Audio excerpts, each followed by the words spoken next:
Hello, in this video we show you how to replace the rear engine mount on Volkswagen Polo 1.2 petrol. This is the rear engine mount right there. The engine mount is held by 3 bolts.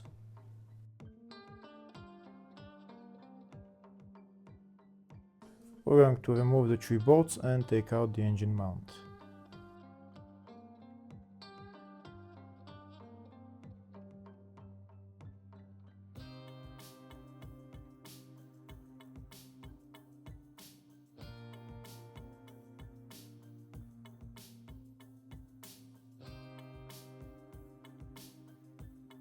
Now that the bolts are removed, we're just going to pull out the engine mount and it will come out.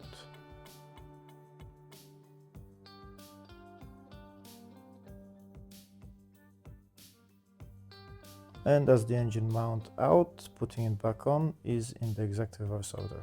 Hopefully the video was helpful. Please like and comment on the video and subscribe to the channel. Thank you.